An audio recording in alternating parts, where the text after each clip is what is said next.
Hello dears, welcome to the class. In this class, we will discuss about type 1 problems, 3 mark problem. Okay na? Yes. Nodri, problems ಗಳು ಯಾವ ತರ ತಗೊಂಡಿದೀವಿ ನಾವು type 1 problems ಗಳಲ್ಲಿ geometry related problems ಇವು. ನೋಡ್ರಿ.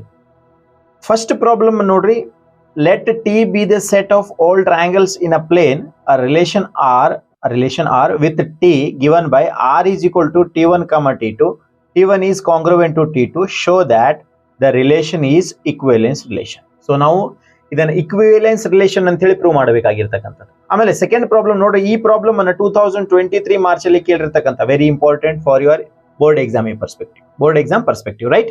S. So second problem ನೋಡ್ರಿ, show that the relation R defined in the set A of all triangles as R is equal to T1 comma T2, T1 is similar to T2 is an equivalence relation. ನೋಡ್ರಿ, ಈ ಎರಡು problems ಒಂದಕ್ಕೊಂದು correlate ಆಗಿರ್ತಕ್ಕಂಥ, ಹೌದಾ?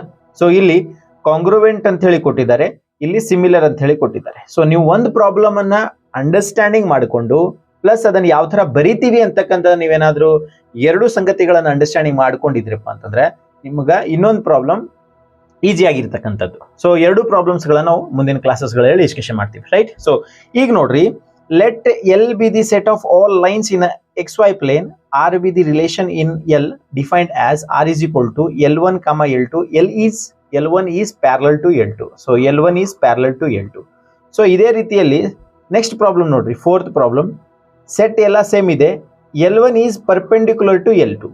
ಇಲ್ಲಿ L1 is parallel to L2 ಇದೆ, ಅದಕ್ಕೆ ಇದನ್ನ ಈಕ್ವಿವೆಲೆನ್ಸ್ ರಿಲೇಷನ್ ಅಂತ ಹೇಳಿ ನಾವು ಪ್ರೂವ್ ಮಾಡಬೇಕಾಗಿರ್ತಕ್ಕಂಥದ್ದು, ರೈಟ್? ಎಸ್. ಸೊ ಇಲ್ಲಿ L1 is perpendicular to L2. So ಇಲ್ಲಿ ನಾವೇನು ಪ್ರೂವ್ ಮಾಡ್ಬೇಕಪ್ಪ ಅಂತಂದ್ರೆ ಈ ರಿಲೇಷನ್ ಸಿಮೆಟ್ರಿಕ್ ಹೌದು, ಆದ್ರೆ ಬಟ್ ರಿಫ್ಲೆಕ್ಸಿವ್ ಮತ್ತೆ ಟ್ರಾನ್ಸಿಟಿವ್ ಅಲ್ಲ ಅಂತ ಹೇಳಿ ಪ್ರೂವ್ ಮಾಡಬೇಕು, right? Yes. So at the last ಈ ಪ್ರಾಬ್ಲಮ್ ಅಲ್ಲಿ ನೋಡ್ರಿ, show that the relation R in a set A of points in a plane given by R is equal to P Q point ಇದೆ. So distance of point P from the origin same as distance of the point Q from the origin. Prove that it is an equivalence relation. So ಇವು ಐದು problems ಗಳನ್ನ ನಾವು ಮುಂದಿನ classes ಗಳಲ್ಲಿ detail ಆಗಿ discussion ಮಾಡ್ತಾ ಹೋಗ್ತೀವಿ, ರೈಟ್? ಎಸ್.